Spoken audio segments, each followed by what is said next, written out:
ఈరోజు మరి తెలంగాణ జాగృతి జనం బాటలో భాగంగా మరి రంగారెడ్డి జిల్లాలో షేర్లింగంపల్లి నియోజకవర్గం నుండి మా కార్యక్రమాన్ని ప్రారంభించినాం.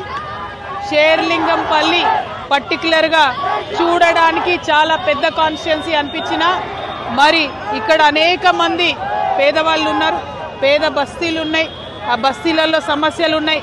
2014లో 64 చెరువులు మరి షేర్లింగంపల్లిలో ఉంటే ఇవాళ అనేక చెరువులు కబ్జాకు గురైనాయి.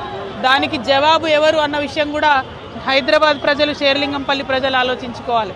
ఒక పక్క వారసత్వంగా వచ్చిన తెలంగాణ ఆస్తులు పోయినాయి, ఇంకొక పక్క పేద ప్రజలకు ఎటువంటి ఫెసిలిటీస్ పెరగలేదు, ఇంకొక పక్క పెరుగుతున్నటువంటి ట్రాఫిక్, అన్ని చోట్ల నుంచి వచ్చి ఇక్కడ సెటిల్ అవుతున్నటువంటి ఇతర రాష్ట్రాల ప్రజలు రకరకాల కష్టాలు షేర్లింగంపల్లిలో ఉన్నాయి. అవి తెలుసుకోవడానికే ఇవాళ షేర్లింగంపల్లికి వచ్చినాం. ఇక్కడ నుండి ముందుకెళ్తాం. ఇప్పుడు పెద్ద ఎత్తున యువ మిత్రులు అందరూ వచ్చారు. వాళ్ళందరి ఆధ్వర్యంలో సే నో టు డ్రగ్స్ అనేటటువంటి కార్యక్రమాన్ని టేకప్ చేస్తూ ఉన్నాం. మత్తు పదార్థాలకు బానిసైనటువంటి యువతీ యువకులు మరి వారిని ఎట్లా బయటికి తీసుకురావాలి, వారిని ఎట్లా కాపాడుకోవాలి, తెలంగాణ భవిష్యత్తును ఎట్లా నిర్మించాలనే దాంట్లో తెలంగాణ జాగృతి కీలక పాత్ర పోషిస్తుంది. జై తెలంగాణ.